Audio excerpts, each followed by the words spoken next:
Hello, good morning friends. Welcome to my new video. അപ്പോൾ ഇന്ന് ഒരു മഴയുള്ള ദിവസമായിരുന്നു കേട്ടോ. രാവിലെ മുതലേ മഴ തന്നെയാണ്. അതുകൊണ്ട് തന്നെ കുറച്ച് മടിയുണ്ട് ജോലിയൊക്കെ എടുക്കാനായിട്ട്. പക്ഷെ എന്ത് ചെയ്യാനായിട്ടാണ്, ജോലി എടുക്കാതിരിക്കാനായിട്ട് പറ്റില്ലല്ലോ. നമുക്ക് ഭക്ഷണം കഴിക്കണ്ടേ, ഞം ഞം, അത് ഇമ്പോർട്ടൻ്റ് ആണല്ലോ. അപ്പോൾ ഇന്ന് ഒരു ഉച്ചയൂണിൻ്റെ വീഡിയോ ആയിട്ടാണ് കേട്ടോ ഞാൻ വന്നിരിക്കുന്നത്. റേഷനറി ആണ് കേട്ടോ ഞങ്ങളിവിടെ വെക്കാറുള്ളത്. അപ്പോൾ ഇന്ന് ചേട്ടന് ജോലിക്ക് പോകണ്ടായിരുന്നു. അപ്പോൾ അതുകൊണ്ട് തന്നെ നാടൻ രീതിയിൽ കുറച്ച് ഫുഡൊക്കെ ഉണ്ടാക്കി നല്ല അടിപൊളിയായിട്ടൊക്കെ ഇരുന്ന് കഴിച്ച് സന്തോഷിച്ചിരിക്കാന്നൊക്കെ വിചാരിച്ചിട്ടാ.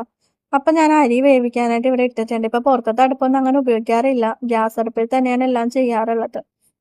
അതെന്താന്ന് വെച്ചിട്ടുണ്ടെങ്കിൽ പുറത്തത്തെ അടുപ്പ് പുറത്തായതുകൊണ്ട് തന്നെ മഴയുള്ളത് കൊണ്ട് തന്നെ അത് കറക്റ്റായിട്ട് നമുക്ക് ഇങ്ങനെ ഉപയോഗിക്കാനായിട്ടൊന്നും പറ്റില്ല, നനഞ്ഞു കിടക്കുന്നതുകൊണ്ട്. അപ്പൊ അതുകൊണ്ട് ഗ്യാസ് അടുപ്പിൽ തന്നെയാണ് എല്ലാം ഉണ്ടാക്കാറുള്ളത്.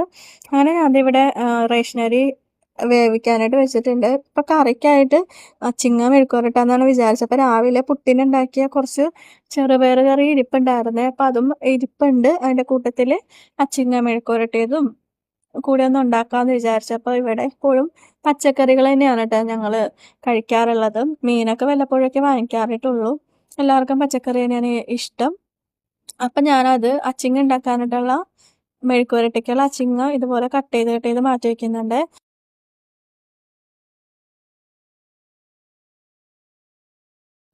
ഇപ്പം ഞാനിടുന്ന വീഡിയോയ്ക്കൊക്കെ അത്യാവശ്യം വ്യൂസും ലൈക്കൊക്കെ കിട്ടുന്നുണ്ട് കേട്ടോ. ഒരുപാട് സന്തോഷമുണ്ട്. അപ്പോൾ തുടർന്ന് നിങ്ങളെല്ലാവരും സപ്പോർട്ട് ആക്കണം.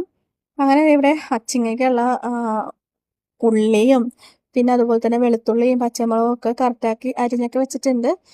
ഇനി ഞാനിവിടെ മൺചട്ടിയാണ് കേട്ടോ എടുക്കുന്നത്. മൺചട്ടിയിൽ തന്നെ ഉണ്ടാക്കുമ്പോൾ കുറച്ചും കൂടി ടേസ്റ്റ് ഉണ്ടാവും. അപ്പോൾ അതുകൊണ്ടിട്ട് പച്ചക്കറിയൊക്കെ ഓൾമോസ്റ്റ് ഞാൻ മൺചട്ടിയിൽ തന്നെയാണ് കറി വെക്കാറായിട്ടുള്ളത്. അങ്ങനെ അച്ചിങ്ങ മെഴുക്കുവരട്ടിയുടെ ഏകദേശം എന്താണ് തീരാനായിട്ടുണ്ട്. അത് ഉണ്ടാക്കാനായിട്ട് കുറച്ചും കൂടി എളുപ്പമായത് കാരണം കൊണ്ടിട്ട് തന്നെയാണ് കേട്ടോ ഇങ്ങനെ അച്ചിങ്ങ മെഴുക്കുവരട്ടിയിൽ തന്നെ ഇന്ന് പിടിച്ചത്. അപ്പം അച്ചിങ്ങ മെഴുക്കുവരട്ടിയുടെ ഒപ്പം കുറച്ച് പച്ചമോരും കൂടി ഉണ്ടെങ്കിൽ കളറാകും അല്ലേ. അപ്പം അതുകൊണ്ട് തന്നെ പച്ചമോരും കൂടി എടുത്തിട്ടുണ്ട്. എന്തെങ്കിലും ഒരു ചാറും കൂടി വേണമല്ലോ നമുക്ക്.